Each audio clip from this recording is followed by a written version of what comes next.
Assalamu alaikum. Good morning, good afternoon, good evening, everyone. I love the fact that we all join together from all different time zones.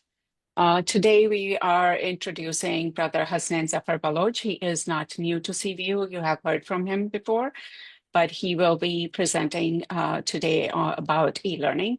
Hasnain Zafar Baloch is a senior manager of e-learning at IMU, where he leads the development, implementation, and management of online learning programs. His work focuses on ensuring effective delivery of educational content through digital platforms, enhancing learners' engagement and accessibility. He serves as the module coordinator for the e-learning components of the postgraduate certificate, diploma, and Masters of Health Professionals education program.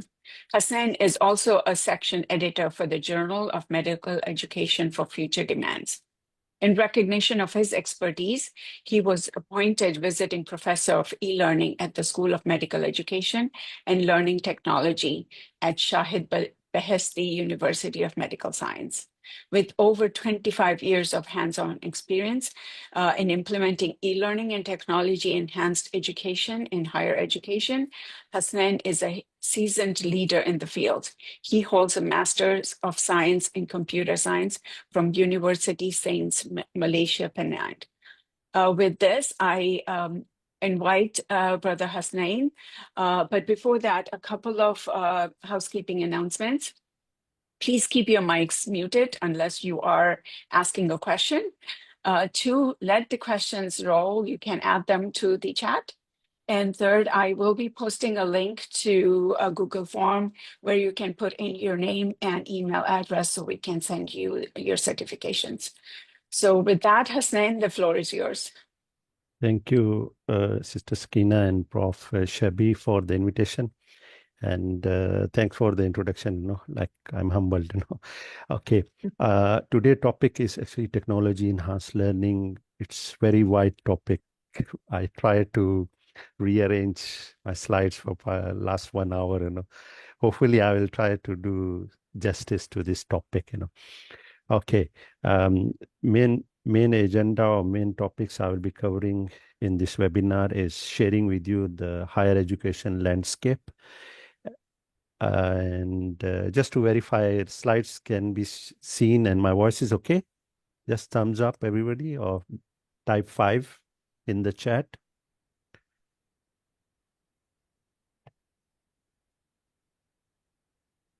Okay. Right. Thanks for the feedback. Perfect.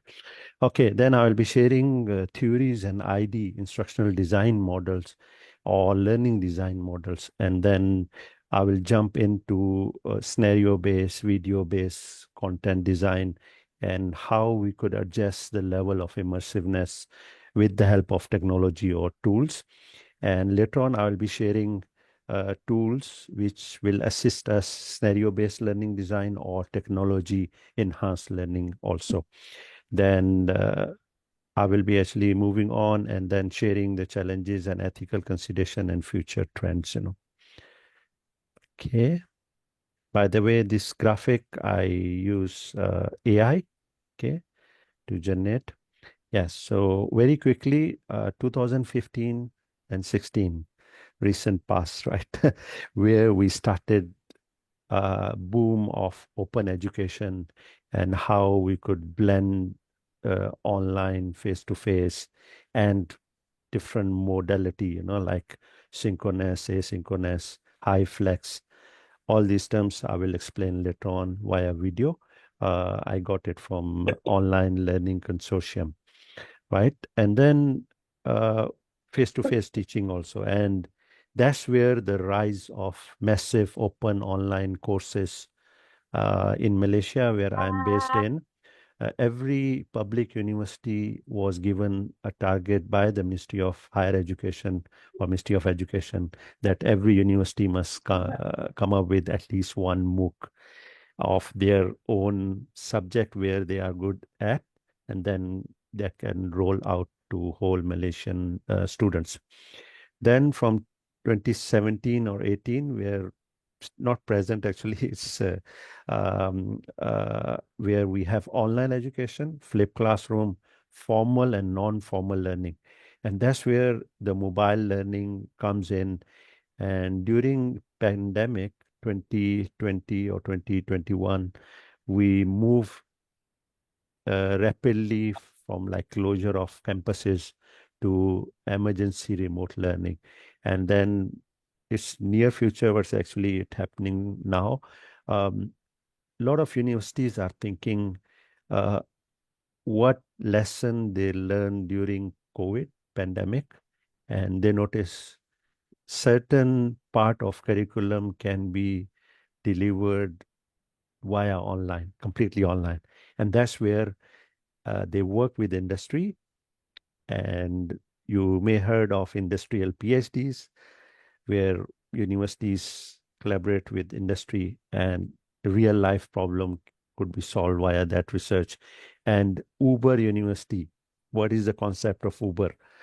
A company with running, I think, was topmost e-hailing company, but without owning a single vehicle.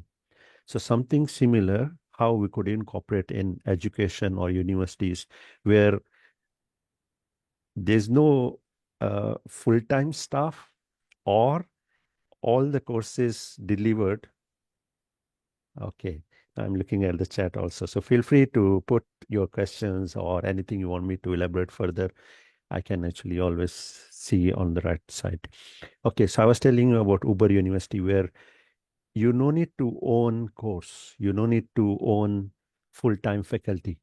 And I think I could give SIVU is very good example of that, where thanks to Prof. Shabi and his team, where he engaged uh, educators from different part of the world and package them together and deliver a lot of courses. Okay, and a lot of cohorts are running in this concept.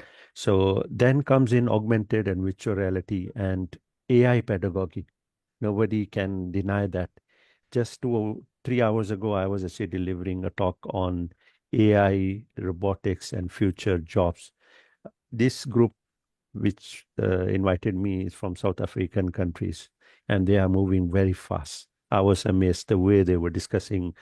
So then comes in the critical thinking, and now I would say MOOC is slowing down a bit, and micro credentialing is kicking, very fast because of nature of our, like, even after finishing diploma, learners they would like to do work or job, and while they are on job, very hard to take leave and complete full-time courses. So that's where ODL, online open and distance learning, and MOOCs or micro-credentials could assist us. Okay, so this is in detail where I think open educational resources could also help us a lot to cover all these modalities where we no need to generate content again. We can reuse, and lot of my content I actually borrowed, and I will put the links also. This slide I generated using Gamma. I will share that tool also later on. Then comes in massive online courses, massive. So few thousands learners could be part of that course, and it's open. Majority of MOOCs courses are free to, enroll. Only certain course MOOCs platform or certain MOOCs, once you get certificate or some credentials uh, from the universities, then you need to pay some amount. Then comes in micro credentials. So this is very flexible micro credentials and even stackable micro credentials. In Malaysia, they are actually encouraging a lot of universities, and every universities they want to set up some kind of guidelines how, based on stackable MOOCs, half or even 70% of their actual program could be completed via micro credentials. And then maybe final semesters they can, take leave for 3 to 4 months and complete their degree programs. So this is how different areas, different regions, they have their own systems to recognize all this, and this falls under lifelong learning. Now, just watch this video, and you will In today's digital understand. education landscape, the language we use to describe how learning happens has expanded rapidly. Just to confirm, can you hear the sound of the video? Yes, no? Now I pause it. Yes, we Okay, can. Understanding these modalities is thanks, essential thanks. for Okay. educators and learners navigating the ever-changing world of digital instruction. Synchronous online learning happens in real time, with instructors and students interacting live through platforms like Zoom or Microsoft Teams. This format fosters immediate feedback and a sense of community, but requires participants to be present at specific times. Asynchronous online learning, on the other hand, allows students to access materials and complete assignments on their own schedules. This flexibility supports diverse learners, especially working professionals, by removing real-time constraints. Synchronous online learning is a newer modality that thoughtfully blends synchronous and asynchronous elements. Unlike hybrid or high-flex, Synchronous learning is fully online but combines self-paced tasks such as watching recorded lectures or engaging in discussion boards with scheduled live sessions for collaboration and real-time support. This approach offers both autonomy and structure, making it ideal for learners who benefit from flexibility and interactive Sorry. engagement. Yeah. Blended learning, also known as hybrid, merges in-person instruction with online components. For example, a course might meet face-to-face once a week, while the rest of the activities occur online. Approaches like the flipped classroom, where students review materials online before in-person discussions, are common. Low residency programs, which require occasional on-site attendance, also fit this definition. High-flex or hybrid flexible courses provide maximum choice by allowing students to participate in person, synchronously online, or asynchronously online for each session. This flexibility supports student autonomy and access, though it can be challenging to implement. Flexible mode courses are similar but may not offer all three options, instead empowering students to select their preferred mode of engagement. Clarity in defining digital learning modalities is crucial. Having common terminology directly influences course design, outcome measurement, and educational policy, ensuring that digital education remains accessible, effective, and responsive to evolving learner needs. Okay. Can you just type some words which you could catch from that video in the chat? Let's see what you could recall.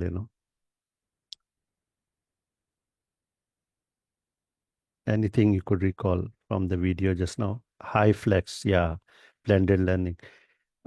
Yeah, Synchronous. That's something new, right? Flexibility, yes. Very good. Perfect. Okay. Thanks for sharing that. Yeah. So just make sure sometime we interchangeably using these terms, but there are different, they are different. There are some differences, and the key is that we should all understand and be on the same page, and then we all, yeah, flip classroom also. Yes. Thanks for the active participation in the chat. Okay, this term is actually coined in by Prof. Rozan Idrus, and I am lucky enough that I conducted several workshops with him, where he put in this term technogogy. There's no spelling error, okay? If you type in, it will autocorrect to technology. But what he defined, the convergence of pedagogy, technology, content, and which should be learner focused, and how we could in map this with the learning style. So it's a 3D environment where we have all these parameters. So each and every learner will have different values, and he have successfully implemented in several universities in Malaysia. And okay. And this is another framework given by Professor Noor Khamimi, where I was mentioning you about Uber University. So yeah, this framework could be very helpful. And link is there also at the bottom. So on the right side, we may have learner designers or experts who can design content, instructional designers or technical team. And then on the left side, we have learners, and what we are going to offer in this framework is a buffet style where we apply instructional design principles, get the content from subject matter experts, apply pedagogy, and the last thing is the technology. Okay, so if your pedagogy is not appropriate or correct, how sophisticated technology we use, we will end in not appropriate content design or learning, digital learning design. And later on, we need to validate whatever we produce with the help of SMEs and learning designers or technical teams through a senior subject matter experts, and they could validate. And then don't forget to tag each and every content so that learners, when they want to search something, they could easily get it and continuously get the feedback, and cycle can goes on to further enhance or improvement. Gagné's 9 modes of instruction, one of my favorite instructional design model, I would say, and uh, it got 9 events, which sometimes you may not need to follow each and every level or steps, but is good. If you look at left side, you start with introduction by gain attention, state learning outcomes clearly, recall prior knowledge, and then comes in the core content, present.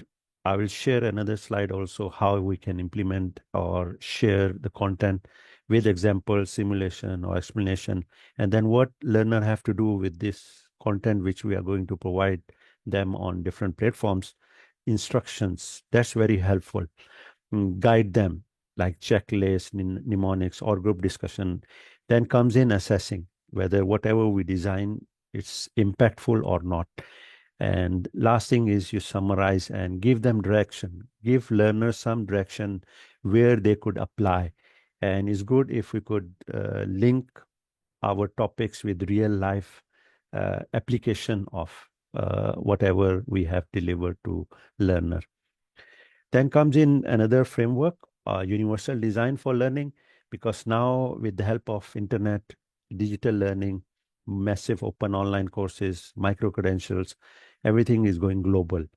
So we need to know, and this framework is also a very powerful framework. I just extracted 3 main elements of this universal design for learning framework. You can Google Online Learning Consortium. They have a proper document uh, on this, and they even conduct workshops, if you're interested in applying this universal design for learning.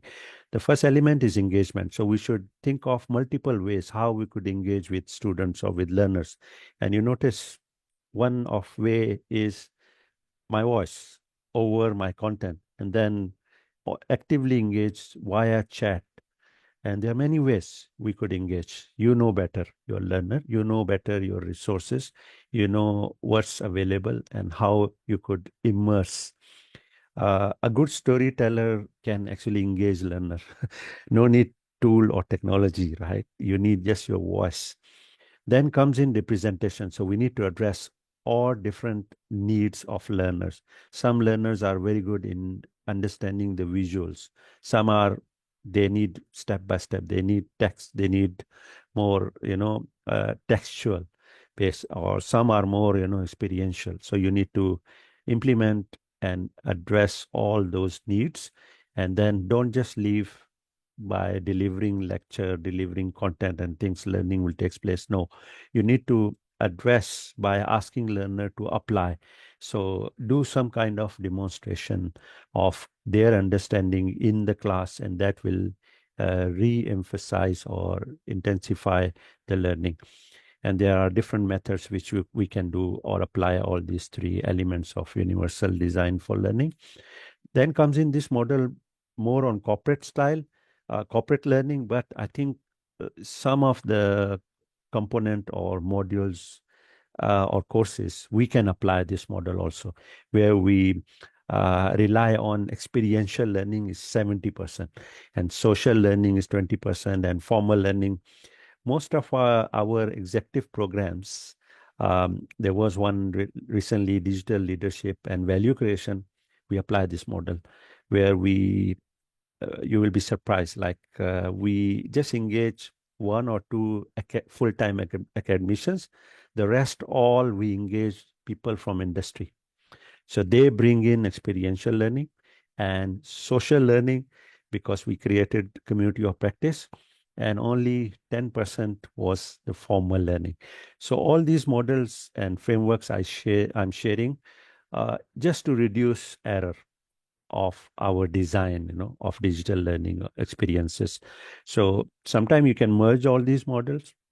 Okay, there's many more models. Okay, TPAC is also one of them. Few others, but up to you in your own scenario how you could apply best suited model. Zone of proximal development or activity theory is another one where we need to be within this green range of zone of proximal development, and that will assist learners. We should not make it more challenging tasks where anxiety will increase, or make it so simple that they get bored. So we need to address all this while designing our learning activities or assessments. Now, this is the basic formula whenever you're designing even lesson, short course, micro credential. So what are the learning blocks? So like if you want to build house or building, you need bricks. So here you start with introduction and pick most common and most important type of challenge under that topic, under that course, and give them example and ask them to practice. Then comes in second most common type of challenge. It could be maybe first higher order than the first challenge, and then give them examples, ask them to practice.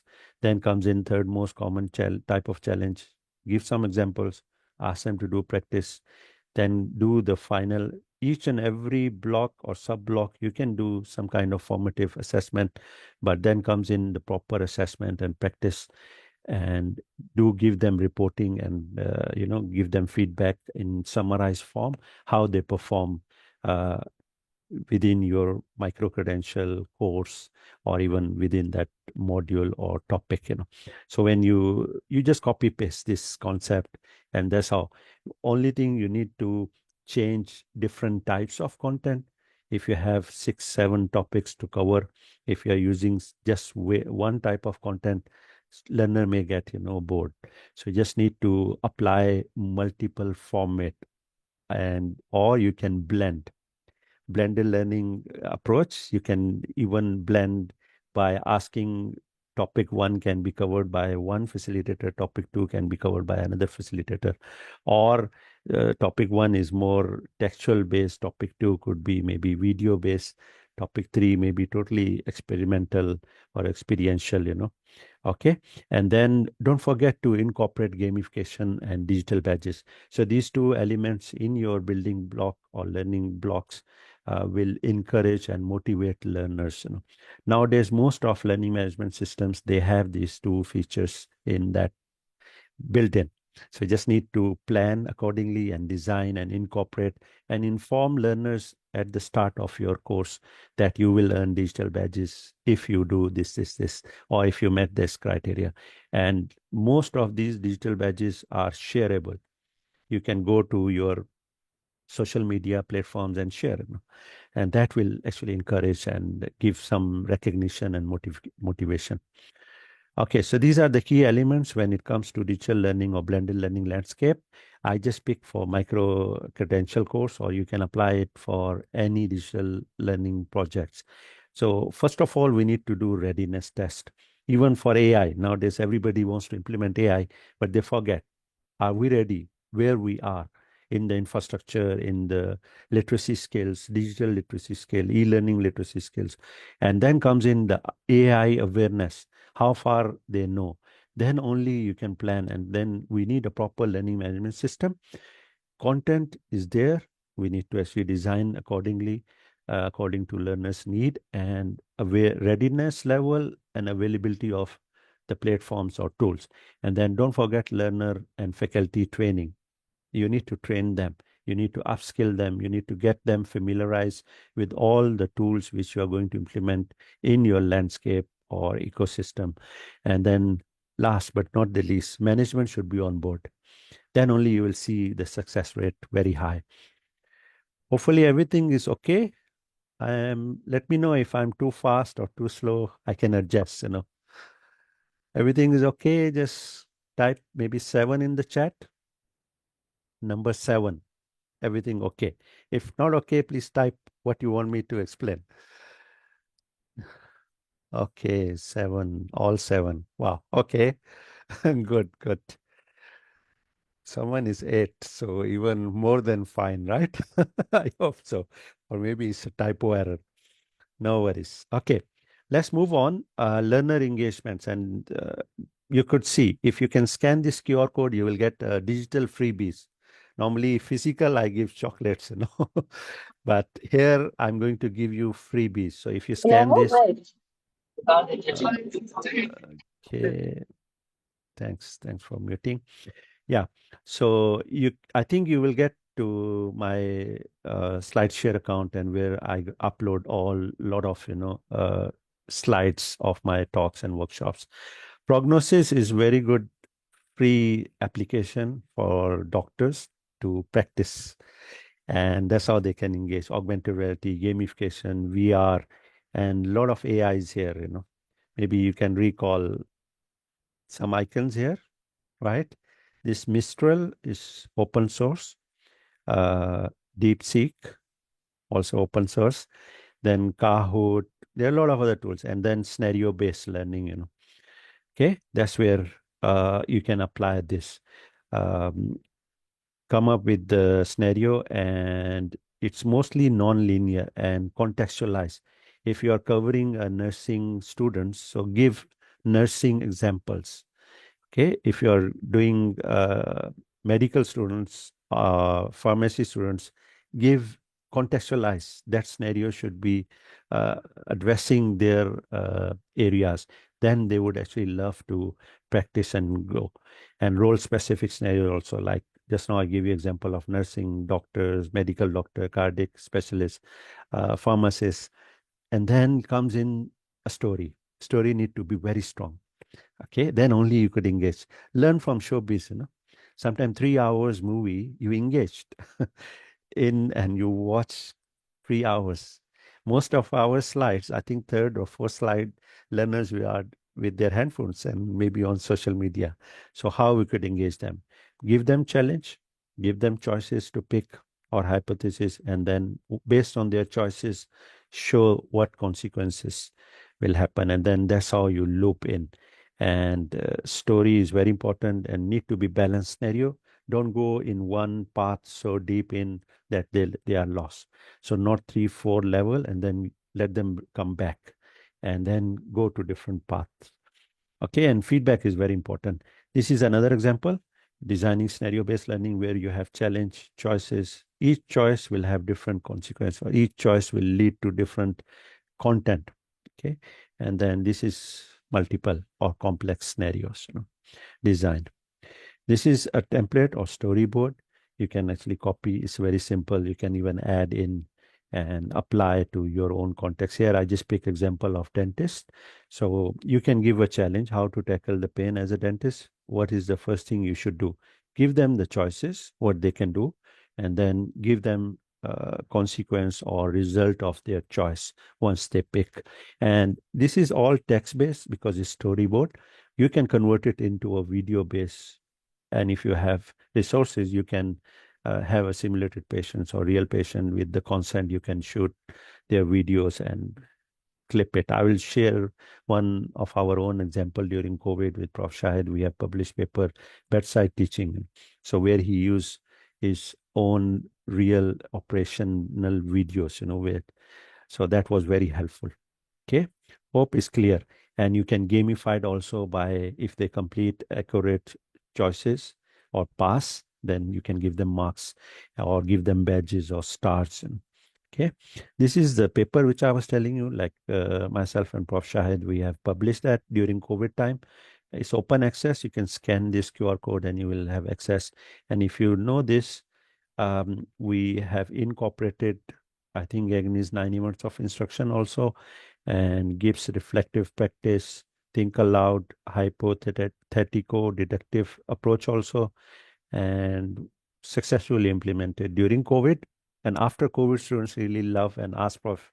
Shahid to actually, we want this mode. Why? Because they have privilege to access the virtual medical clinic content, they can actually revise, repeat, and they would prefer hybrid mode. Like they want this format also and real bedside teaching also. So you can scan this QR code or just search bedside teaching Shahid Hassan, then you will get access to this paper. And do let us know if you want more assistance or help. Okay, level of immersiveness. Yes, we categorize like low immersive, like just now, what I'm doing actually. It's very low immersive, where we use textbooks, lecture, webinars. Sometime I try to increase when I put QR code. For sure, you will be more immersive. Or when I ask like polls, or ask questions. Semi-immersive, so interactive simulations on computer and tabs or your smart devices. Fully immersive, where it's expensive to design. You need specialized hardware like goggle, virtual reality headsets, but it engages learner fully, like each and every object inside the scene, learner can pick, learner can even do some actions with that. We successfully implemented at IMU University immersive learning with the help of VR. We first project we did for basic lab experiments before students go to lab. They use VR or immersive environment. And currently we're working on OT, Operation Theater, virtually. The maybe for some of you it's like, okay, there are a lot of products available. But when we evaluated those off-the-shelf products, certain things were not aligned with the Ministry of Health guidelines in Malaysia. So when we asked our vendor or those companies, they said you can't edit, you have to request. Then only we will think of editing even small thing, like drug dosage or different procedure practices. They won't, because it costs them a lot. But doing in-house, that's the benefit of using our own scenarios, our own drugs, even brand and all that. So it's very, very nice experience. Students are really enjoying that. Okay. Now, video-based content, this is, I think, majority of type of our content or the way we learn. If I got some issues with my car, or even in the kitchen something happened, I will go and Google a video and I will watch that video. Okay, and then make sure that I can rewind rather than reading, manuals or text. So a simple, as we go down, the level of immersiveness will increase. Like you can record voice on top of your PowerPoint and convert that into a video format. Okay, then screen capture is more immersive, where you can see if you have a step-by-step process. You can actually move your mouse. You can actually see step by step and show, sometimes zoom in, zoom out, where I'm clicking, what step is next. Screen capture. Livecast is this what we are doing now. You can stop me anytime. You can ask me question. So you are more immersive than all the previous examples I gave, because you may post a question next to the video. Maybe when I will be online, then only I can actually answer. But in this live cast or live broadcast, you are having more immersive opportunities, where you can stop, you can post question, you can increase the pace by asking me, okay, this is clear, or can you explain more? Then comes in interactive video, and one of the free tool I always promote, with a disclaimer, I won't get any, it's a free tool, but now they release with the help of AI feature, some cost involved there, but I'm using free tool H5P to generate interactive video, and a lot of interactive and immersive content I design. Then don't forget or don't underestimate the value of 3D elements. And they're in your own PowerPoint, you go search, insert pictures, and under somewhere there 3D objects are there. And very immersively or innovatively you could use. Last one, highly immersive, but it's costly. You need special hardware, but before that you need to design special content, where you need a 360-degree recording of video, Then you need to come up with strong storyboard, what to do, because even in OT, I experience like it's challenging. When we ask our senior surgeons, please explain the steps or processes on a piece of paper or tell us. Most of senior surgeons, they forget, but they're very good. I'm not complaining, but the moment they enter into OT, everything is in their DNA. But when we ask them to give instruction, they forget a lot of things. So when we completed our first version, or they say, oh, we missed this, we missed that. So storyboard is very helpful.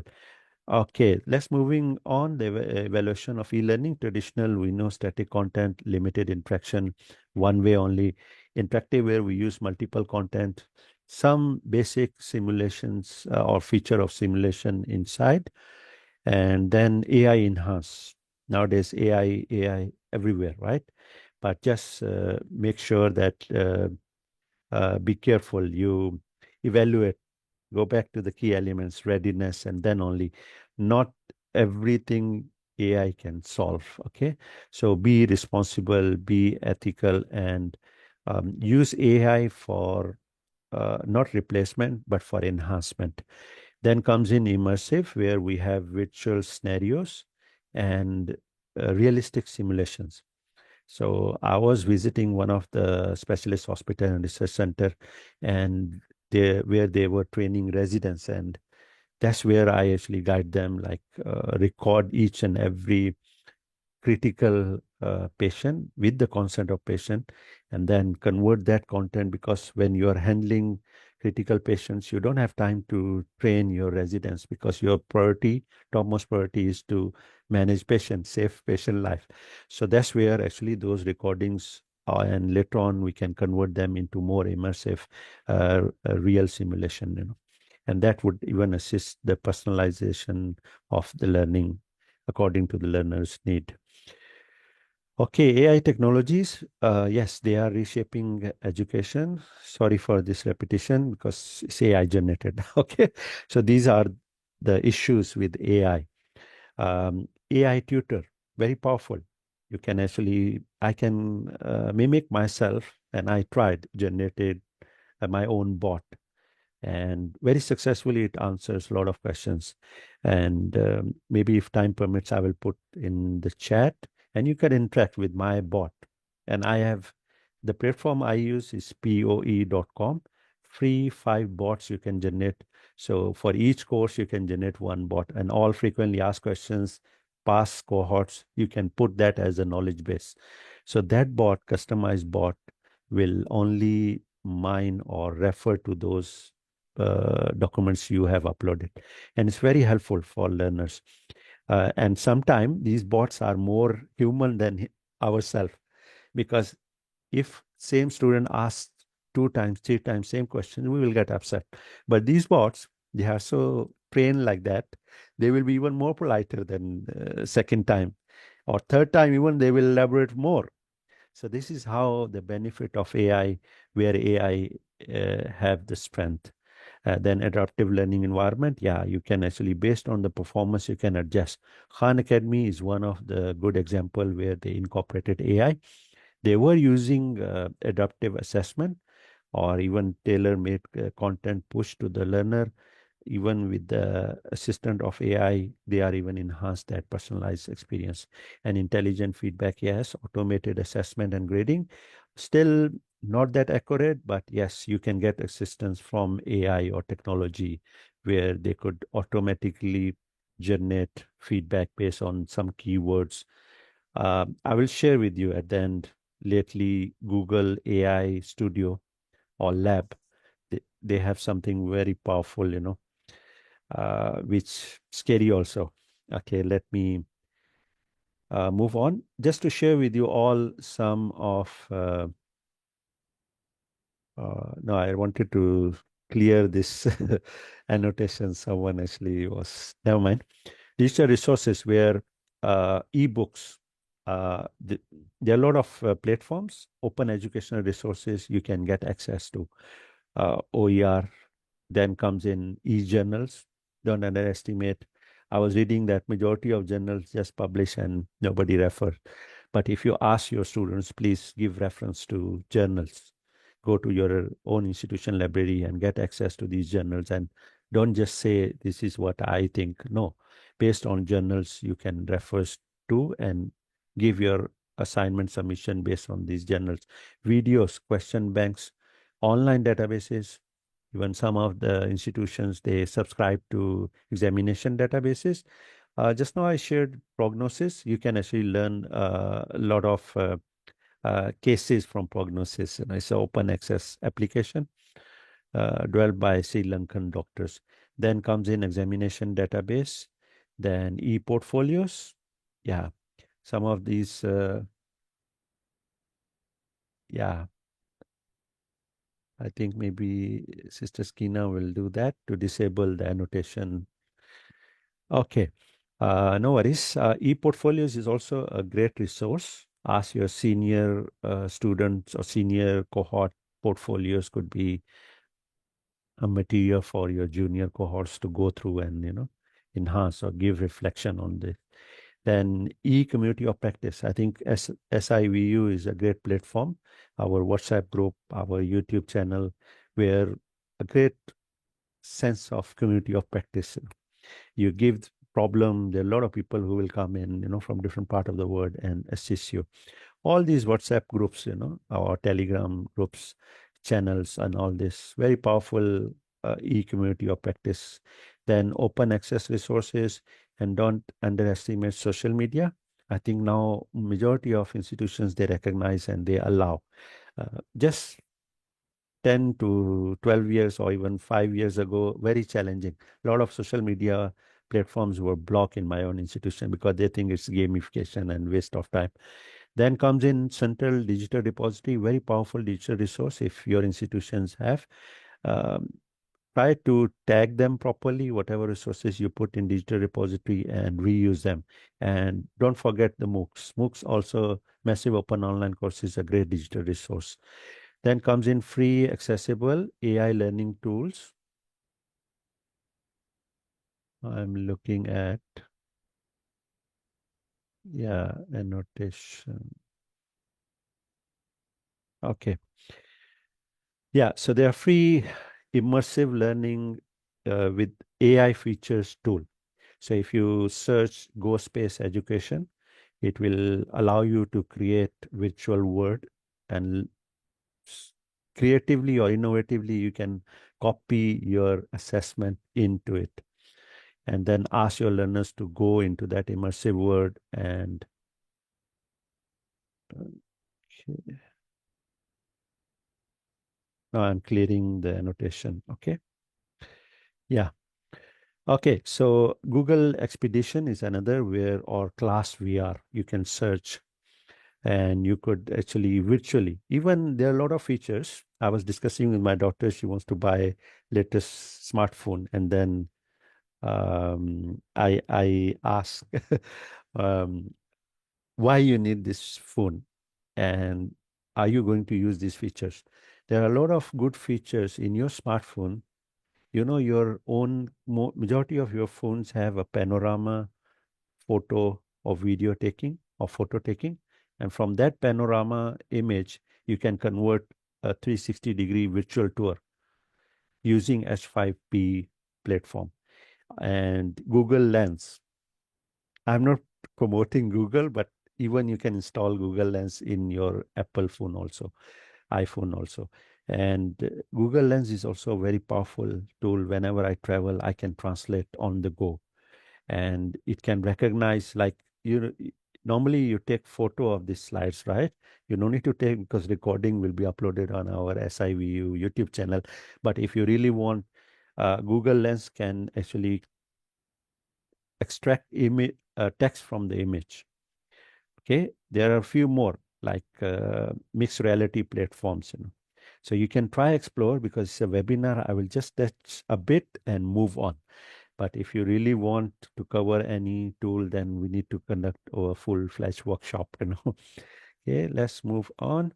Sharing with more tools. Yeah, so this is the course space. You can scan this QR code. Very powerful, which allows you to build interactive digital content for students. And within these platforms, The free version will allow you limited features, but if you like, then you just pay a little bit amount and then, get full-fledged features. And learners can go in. A lot of medical institutions also using this when it comes to um, ethics or patient history taking or communication skills improvement, or even showing a virtual, showing wards setting. These kind of virtual environment will be very safe and very immersive.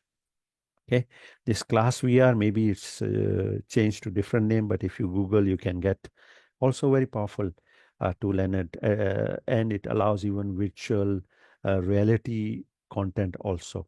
Okay. Yes, tools for immersive learning design. Yeah, H5P, just now I shared, use your smartphone, do the panoramic image, upload that image, search a template in H5P called 360 Virtual Tour. Use that template, upload your images, link between the scene, and you're done, ready. Less than 5 minutes, you can create a virtual tour of your apartment or house you want to sell, for example. I'm just giving a different example than education, but if you really want, uh, like for example, OSCE stations example, you can actually record video, panoramic view of stations, and then make them go through that immersive learning content for students to learn what exactly OSCE means and how these different stations will look like. This is how H5P could help us. Spatial is another 3D metaverse or immersive learning platform, and few other metaverse platforms are coming. Meta also started to launch, but now it's, I think, in paid version. You can try explore that. Most of my slides today, not most, some of the slides in this session, I actually use this tool called Gamma. So the cool thing, hopefully Gamma will still continue this referral feature. I've been using this tool for more than 3 years, using this referral points, and I got more than 20,000 points. So every prompt, it minus your points or coins. So if you scan this QR code, once you sign up, I will get 200 points. You will get 200 points. And once you generate your profile, you can generate your referral link and you can start using this for free. But if you like it, yes, you can purchase those coins. This is H5P, very powerful tool. For last more than 4 years, I'm using free version, h5p.org. H5p.com is paid version with AI help. If you got funds, go subscribe to it, then AI will assist you in content generation. Yes, when it comes to storyboarding, this is another free AI tool which will assist you in storyboarding. And even they have added a chat bot also. This is how it will guide you once you go in, download the template, you notice storyboard name, then you have topic, length, outline, even assessment, types of slide, and then final step. AI will assist you in each and every step. Okay, so if you recall, in different types of video-based content, I have shared with you 3D elements incorporated into video. So here I'm sharing with you a platform called Sketchfab. There are a lot of 3D elements free to download and utilize, and you could even incorporate these 3D models for augmented or virtual reality based or mixed reality based content. Okay, so do explore. If you scan this QR code, it will lead you to Sketchfab platform. I reuse my slide and my voice. Okay. So that's how you could do. I was telling you, you reuse. Now, future trends, I'm almost going towards end of my talk. Future trends and actionable takeaways, personalized learning, immersive experience, how we can make it this immersive experience close to reality, mimic the real scenarios. When you work with your clinicians or your subject matter experts who have real life examples, and if they have well documented, that will be really fun for learners to go through.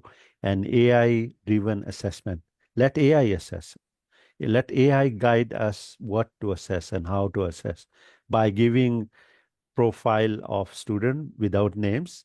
And that's where the AI strength is.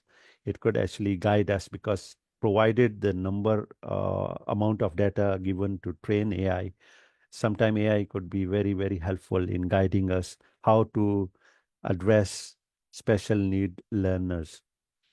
AI could guide us, but final decision is on us. Final responsibility is on us. We can't blame if something goes wrong that AI actually guided me to do this kind of assessment. You need to test, you need to really evaluate. I gave you within this slide also some example, like some content was not accurate. I overlooked, sometimes repeated, right? Another area which is also I will consider as a future trend, we are going back to audio base. Like phone was meant for audio, no? Then comes in the smartphone. Now we are always on the screen. We talk less, right? Or use voice less. So we are going back, and where it's very helpful, very powerful, especially in a scenario where residents are involved, or doctors, or professions where you are occupied or preoccupied with a lot of other tasks. You don't have even free hands to type, or voice-based, audio-based learning will be very, very helpful. And it can even give you more immersive experiences, like Canva is already added text to speech or AI feature where you just click mic and you talk. Then Notebook LM, recently they have added also even mind map feature, and converting your, if I can upload these slides, maybe 40 plus slides, ask Notebook to generate a podcast for me. It will generate in less than 5 minutes. And cool thing in they have launched a paid version also. I'm using free version. Paid version, they have slightly more enhanced. They have during this dialogue podcast generated, you can engage, you can actually pause and ask more questions. You can upload an article, no need to read article, ask Notebook to generate mind map or generate a conversational podcast. And in the middle of the podcast, you raise hand and then they will ask you. And that's the cool thing or cool feature of Notebook and AI. Based on your own question, within seconds, it will go back to the document or reference material, and it will generate the content for you. So it actually distracts you by telling you, oh, very, very good questions. Okay, it's very important to know this. While they are conversating this, they are already got the answer from the resource, and it's very powerful. So you no need to read article in detail. You just need to converse with the AI feature. Very helpful. This is where recently I actually explored. This is risky, scary, but very powerful if you use sensible and responsibly. Like, for example, if you have data, you have 50 students and their data. You can rename, you can, to avoid, leaking or sharing personal data, you can code them and then ask this AI by streaming. And once you click stream, it will, you need to share your screen and then you converse with Gemini that what you are seeing on my screen, verify. Gemini will say, okay, I see records of some learners. What you want me to do? Can you please identify the top scorers who score A? I want male and female separate. And then it will start all voice conversation. So it's really very powerful and very immersive once you go in, and start using it. And under this Google AI Studio is still free. It's free even to get API key for those who are a bit technical or IT savvy. They can embed inside their own platforms and applications, and Google search LLM will be utilized, like Gemini will be part of your platform. So just explore and you will learn a lot of features using audio-based AI. Okay, transforming education. So AI can drive immersive learning, and there are a lot of opportunities available how best we can design, or use these tools, right? When it comes to knowledge and tool we discuss, creating engaging and impactful learning experiences is challenging, but it's fun. Once your learner will give you feedback, and don't rush. my advice to everybody, use step by step, challenge yourself a little bit, and then add on. Uh, you just need to know top 5 tools and then master in that these tools. Then you add on maybe 6 tool, 7 tool, because tools every day there are new tools. Okay, so go back to the framework I gave you. Pedagogy is very important, and technology then comes in your instructional design principles. All these models or framework will guide us. Last thing is your tool or technology. Okay, so this is always I use this slide to remind, and what I just now explained, pedagogy should be at the driving seat. Technology is just to accelerate to reach to our destination, and you need a little bit passion. Okay, yeah. And this is my YouTube channel. If you want to know more, some of my workshops recording, sometime I go live also. Okay, so just to let you know, this image I got, I think when I was traveling from Glasgow to London. From the train, I captured this picture on top.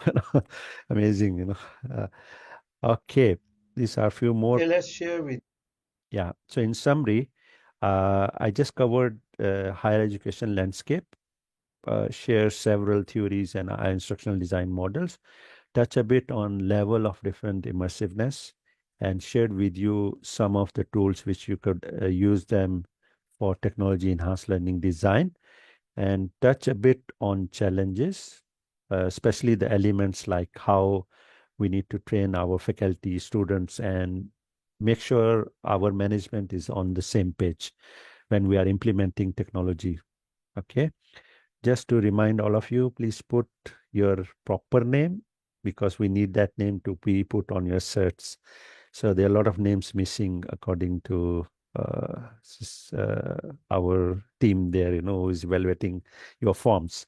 Okay, then I touch a bit on future trends. So future AI is coming very fast, right? So that's all from my side, and thank you for your time and attending this talk. I'm open for questions. Thank you, Dr. Nayat. Link, which link you want? Dr. Sebi Das, I think. Feedback link. Okay. Yeah.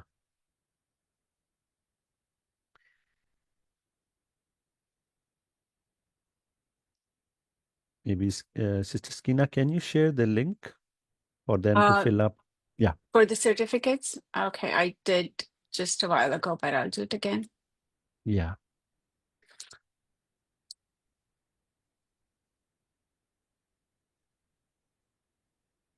Okay. Thanks. Yeah. Any questions?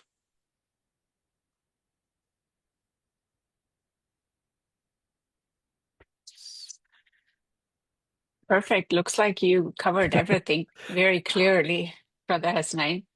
Thanks. Actually, it's If very, yeah, mm, please. it's very interesting and very enlightening to see how technology and education works together Yeah. to build our future students and doctors. It was a great session. If no one has any questions, I will summarize and close the session. There Again, is anybody, any question? sorry. Yeah, there is one question. How do Okay. we give credit to AI tools in writing? Okay, it's a gray area. Like I will give you example of how you give credit to your research assistants. Sometimes you don't ask your research assistants to write for you. You ask them to assist you.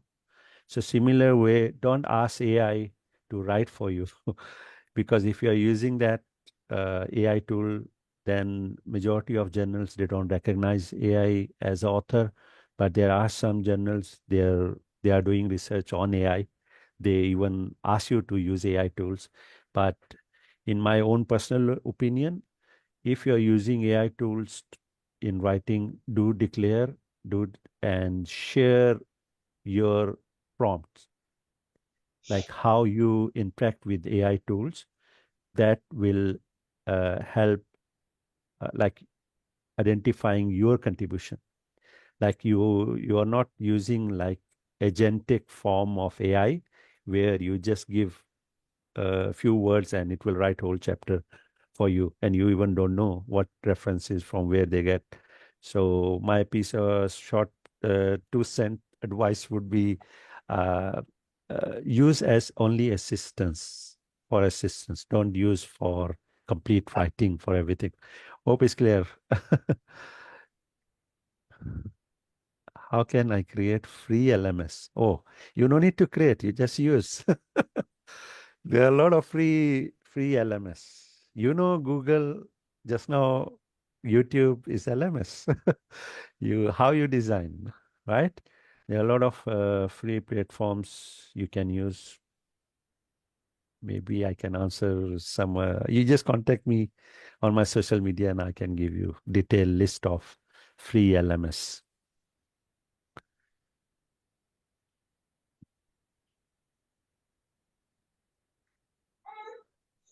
He's asking for the official use, not just the audio video, but an LMS platform. Yeah. Do you have, Like, can you share some names with yeah. with the group Okay. on the, yeah, I can. And on the even WhatsApp group? Moodle is one of them. Let me Hmm. type in very quickly. But Moodle is not free though. This is free. I can give you link. Okay. Google Classroom. Sorry, the spelling. Hmm. Yeah. Moodle. Yeah. And there are Moodle versions. Moodle itself is a free open source. You need a server to install that and run. So there are uh, there are professors who are contributing by donating Moodle. You can just register, create your courses. Just to let you know, majority of MOOCs, again, typo, MOOCs platforms are free to generate your own content or courses. So you generate a course, you ask your students to join in. I have example, some of professors in Malaysia, they are using it, and they even encourage their own class to interact with international students. Escape room, right? Okay, we need a special session for that. My team actually generated escape rooms, even using Google and even Padlet, Quizlet, few other platforms. Yes, we can generate that. And Minecraft, if you Google that, yes, it's free platform. You can generate escape rooms. Yeah, sometimes students are not ready for use AI, but they do want AI during, oops, it goes up, during learning session because of penalty. What should be done by teacher? Just create awareness. In my own institutions, we have elective, but it's compulsory course. So come up with the short course. In Malaysia, we have for whole nation, they have generated a short awareness, AI awareness course for like in English, in local language, local, even Tamil, even Chinese, even Malay. And they work with multinational companies to launch this. Humanize AI for writing. Yeah, I don't know, it's a suggestion, very good suggestion, right? Bahadin. Thank you, Dr. Baha. Yes. We are using Google Classroom teaching. Yeah, thanks. I don't know, is Yomi, don't know your name. Okay, wonderful. Any other questions? Yeah, over to you, Sister Skina. Perfect. Thank you, everyone. If you don't have any questions, comments, thank you for joining. We love having you here at CBU webinars on Saturdays. Look out for our next webinars in August. We will be sharing flyers soon. And please let the questions coming. If we close the webinar here, we have the eGlobal platform, the WhatsApp group. Let the questions come there. I'm sure a lot of people haven't joined the webinar. They can also benefit from your questions and some knowledge sharing. Thank you, everyone. Don't forget to put your name for the certificates, and you will get them by next week sometimes. I mean, if there's nothing else, we will close. Thank you so much.